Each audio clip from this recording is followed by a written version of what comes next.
여러분 안녕하십니까? 2024년 7월 25일 목요일 좋은 아침입니다. 오늘 매일 한절 큐티 본문 말씀은 예레미야 37장 11절부터 21절까지 말씀입니다. 말씀의 제목은 다시 갇히다입니다. 말씀 요약을 하면 분깃을 받으러 고향 베냐민 땅으로 가던 예레미야는 항명이라는 누명을 쓰고 구금되어 고초를 겪습니다. 그럼에도 유다왕 앞에서는 하나님의 심판을 거침없이 선포합니다입니다. 예, 그 베냐민 땅에 있던 아나도시죠. 거기로 갔는데 오늘 제가 묵상하는 큐티는 세 절입니다. 37장 18절, 19절, 20절입니다. 그리고서 나는 다시 스드기야 왕에게 말하였다. 내가 왕과 왕의 신하들과 이 백성에게 무슨 죄를 지었다고 나를 감옥에 가두셨습니까? 바벨론 왕이 왕과 이 땅을 치지 않을 것이라는 예언한 왕의 예언자들은 지금 어디 있습니까? 내 주 왕이시여, 제발 부탁합니다. 나를 서기관 요나다의 집에 있는 감옥으로 돌려보내지 마십시오. 그렇지 않으면 내가 거기서 죽게 될지도 모릅니다. 네, 좀 사실 이제 요약분들은 여기 그 매일 성경에서 제공하는 걸 제가 그대로 쓰거든요. 근데 이제 우리가 하나님의 종들이라면 막 당당한 모습들이 있는 거죠. 그래서 여기 보면 예레미야가 구금되어 고초를 겪는데 그럼에도 유다 왕 앞에서는 하나님의 심판을 거침없이 선포합니다. 이렇게 아주 막 당당한 모습으로 이렇게 보이잖아요. 그런데 사실 예레미야서를 읽어보면 그렇지 않은 내용이 많아요. 뭐가 그렇지 않냐면 그 사람들이 이제 성경을 연구하시는 분들이 이렇게 성격을 이렇게 연구해 보면 예레미야는 굉장히 그 내성적이라는 거예요. 이게 그렇게 막그 당당하고 막 그런 성격이 아니라는 거죠. 그러니까 우리가 이제 대선지자를 보면 이사야, 예레미야, 에스겔, 다니엘 이렇게 네 명을 이렇게 보잖아요.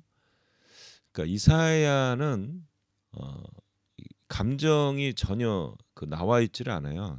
그 66권에 그뭐 6장에 보면 콜링 받을 때 부르심 받을 때 뭐 그 정도 제가 죄인입니다 뭐 이 정도밖에 이렇게 전혀 안 나오고요. 예레미야는 자기 감정들이 굉장히 잘 나옵니다. 그리고 에스겔은 이렇게 읽어보면 좀 강한 것들이 많이 나와요. 이렇게 그 에스겔도 어려운 상황이 있지만 뭐 울었다느니 뭐 하나님께 막 뭐 항의한다는 이런 내용들이 그 에스겔에서는 나오질 않아요. 그러니까 성격이 에스겔은 굉장히 외향적이고 어떤 그 강한 남자 이런 어떤 인상을 보고요. 다니엘은 모범생이죠, 모범. 그냥 이렇게 어떤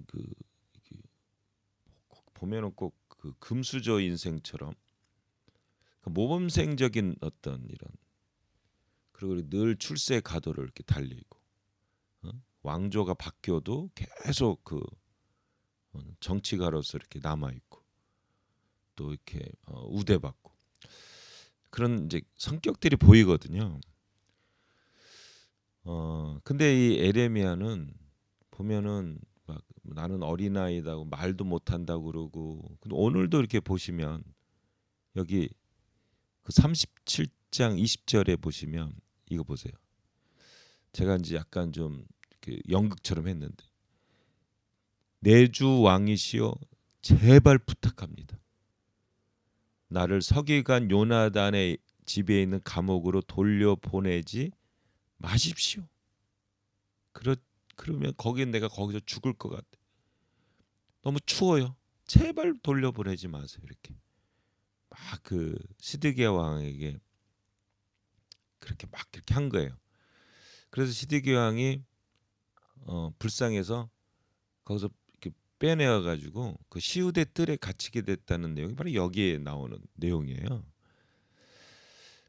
여러분 그 다니엘서 그 3장에 보면 다니엘의 세 친구들이 나오거든요. 이름이 뭐죠? 사드락, 메사, 아베누고. 그죠? 사드락, 메삭, 아베누고 이렇게 세 명 이름이 나오잖아요.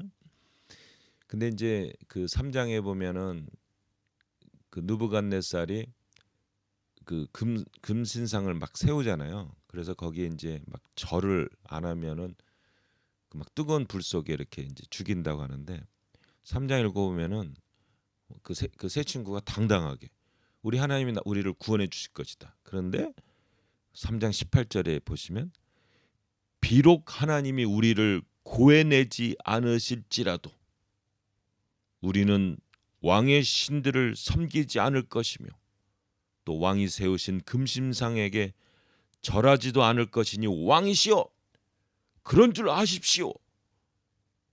당시 느부갓네살은 세계를 제패한 최고의 왕입니다. 늦자만 들어도 벌벌벌 떠는. 근데 그 불 속에 막 불이 차글차글 막 끓고 있는 그 앞에서 그런 줄 아십시오. 멋있잖아요. 이거 남자답고 막.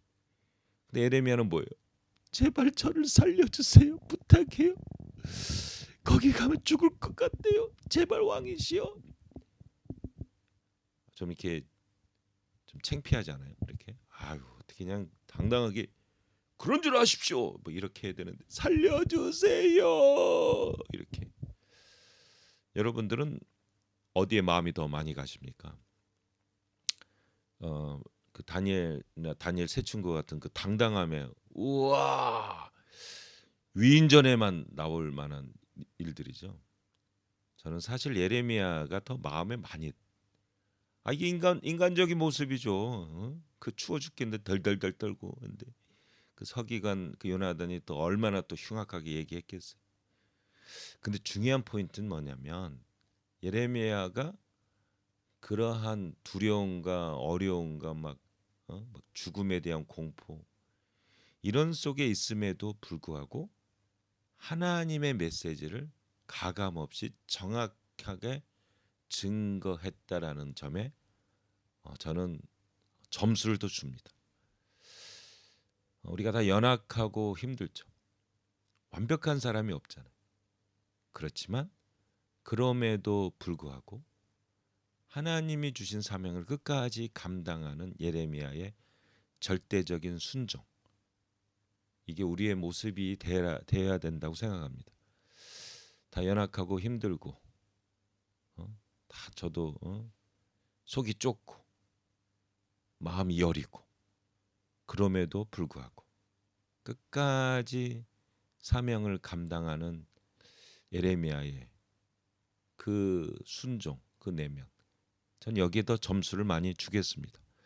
사람이 캐릭터가 당당한 사람들이 있어요. 막,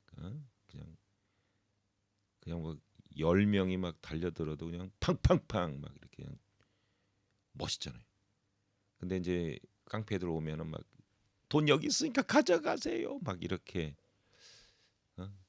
좀 쪼졸해 보이지만 그러한 쪼졸한 인생임에도 불구하고 끝까지 사명을 감당하는 예레미야의 모습.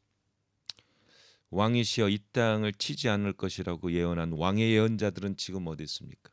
그렇게 당당하게 2년 안에 모든 성전의 기구들이 올 것이다. 28장인가요? 그 하나야. 그러나 이렇게 좀 찌질해 보이는 예레미야가 결국은 세계 하나님의 이 역사를 계승했고 이어져 나왔습니다. 우리의 연약함 바라보지 말고 믿음으로 끝까지 감당하는 주님의 귀한 종들 되시기를 예수님의 이름으로 축복합니다. 아멘. 한마디. 우리가 연약하지만 끝까지 믿음으로 사명을 감당하는 예레미야 같은 사람이 됩시다. 아멘.